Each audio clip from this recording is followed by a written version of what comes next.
Close your eyes and picture Earth. Not from a satellite, the one you know. Cities, roads, fields, fences, farms, deserts in Africa, ice at the poles, forests sliced open by highways and housing developments. Got that image? Now delete all of it. Delete every single thing a human hand has ever touched.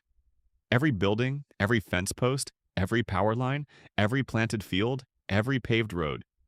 Erase the airplanes from the sky and the ships from the sea. Take away the light pollution, the noise pollution, the silence where there used to be roaring life. What you're left with is the world your ancestors were born into. Not a cleaner version of today. Not a little more nature between the suburbs. Something completely different. A planet so wild, so loud, so absolutely packed with life that you wouldn't recognize a single corner of it.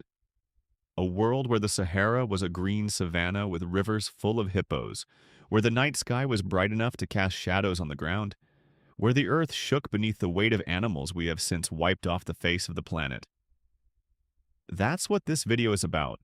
Not ancient history the way a textbook teaches it. Kings, dates, wars. The actual sensory reality of the planet when your species first showed up. What it looked like. What it sounded like. And what was out there in the dark, watching back. Because the world we live in today, it's a pale, quiet, emptied-out version of what once existed, and most people don't even know it. Part 1. The Land. When Homo sapiens first appeared, around 300,000 years ago, Earth looked nothing like today. Let's start with the Sahara. Right now, it's the largest hot desert on Earth, 9 million square kilometers of sand and rock. But 10,000 years ago, which is nothing in geological time, the Sahara was green. Dense grasslands, acacia trees, rivers cutting through the landscape, lakes full of fish. Hippos lived there. Elephants roamed through it. Early humans fished and hunted in a place that is now one of the most hostile environments on the planet. Scientists call it the Green Sahara, and the evidence is everywhere. Fossilized riverbeds visible from satellites. Cave paintings of swimming people in what is now lifeless desert. Bones of crocodiles buried under the sand. What changed it? Partly natural climate shifts, but partly livestock. Humans showed up with goats stripped the vegetation, and the land's ability to reflect sunlight changed. A lush landscape slowly baked into desert. This wasn't just Africa. Europe was thick with old-growth woodland. Not the patchy forests you see today. Dense, dark, ancient trees so close together that early humans often couldn't walk straight through them. And sea levels sat much lower during ice ages. Entire land masses that are now underwater were above ground. People walked between continents on land bridges that no longer exist. You could have walked from France to England, from Siberia to Alaska. The map was different. The world was bigger and smaller at the same time. Part 2. The giants. The animals are the hardest part to picture, because what shared the planet with your ancestors was genuinely unlike anything alive today. In Europe, cave lions prowled the landscape, not modern lions, 25% larger, adapted to cold. People painted them on cave walls at Chauvet in France. That means they saw them often enough to record them in detail.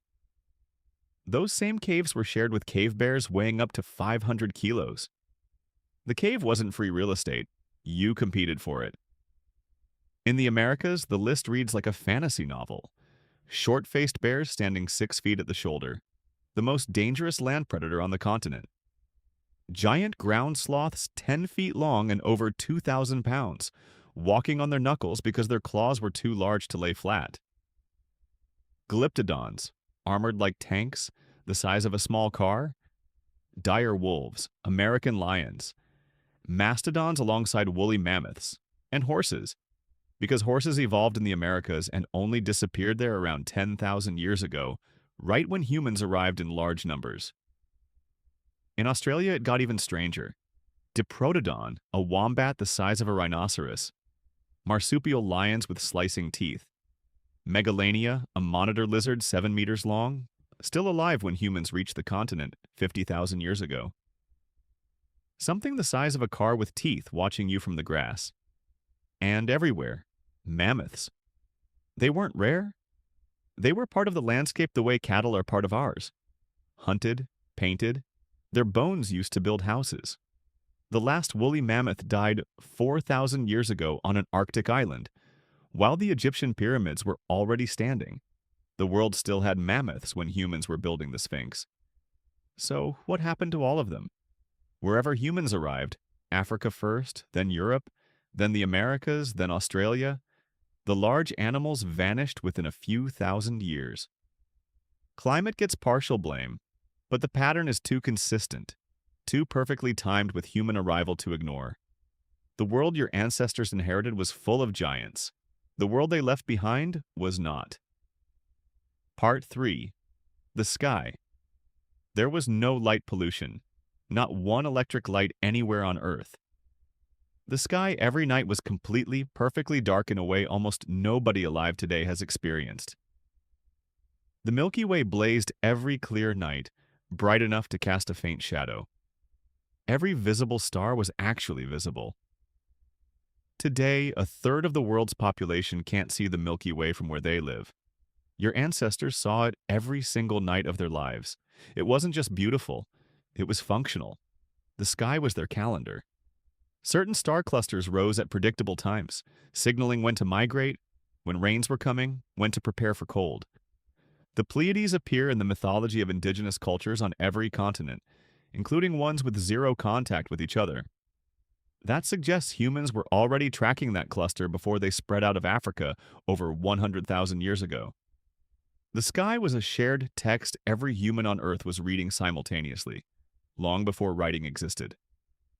Eclipses were among the most terrifying events possible, the sun dying in the middle of the day with no warning. Before fire, half of every human life was spent in total darkness. After fire, the circle of light around a campfire was everything. Beyond it, absolute night. Part 4. The sound. The ancient world was loud. Not city loud, alive loud. Insect swarms that created walls of sound. Bird populations so massive that migrations darkened the sky. The passenger pigeon alone numbered in the billions. Frog choruses around every water source deafening in warm months. Whale song carrying hundreds of miles through oceans with no engine noise to compete with. Herds so large the ground vibrated as they moved. Rivers were clear enough to see the bottom. Salmon runs so thick the water appeared to boil.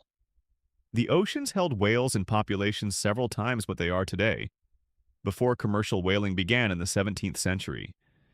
Everything was louder, fuller, more present. Part 5.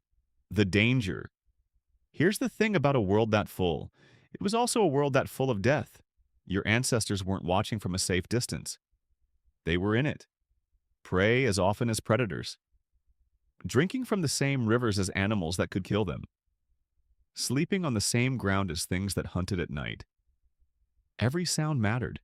Every shift in animal behavior was information. Which way a herd moved. What the wind was carrying, where water was. You read the landscape constantly because missing it could mean dying. Their nervous system was tuned to that world.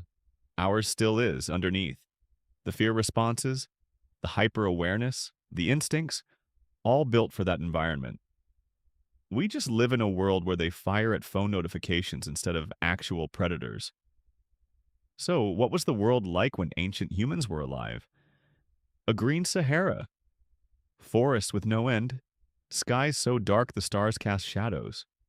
Oceans packed with life. Giants on every continent. Rivers so clear and full you could feed a camp in an afternoon. And then we happened. Everywhere humans spread, the world got quieter. The giants disappeared. The forests shrank. The sky filled with artificial light that drowned the stars, so gradually that nobody noticed until it was already gone. What's left is still beautiful, but it's a fraction of what once existed. Emptied out and quieted down over thousands of years until the people living in it don't even know what's missing. Your ancestors were born into something extraordinary. The further we get from it, the less we remember it was ever lost.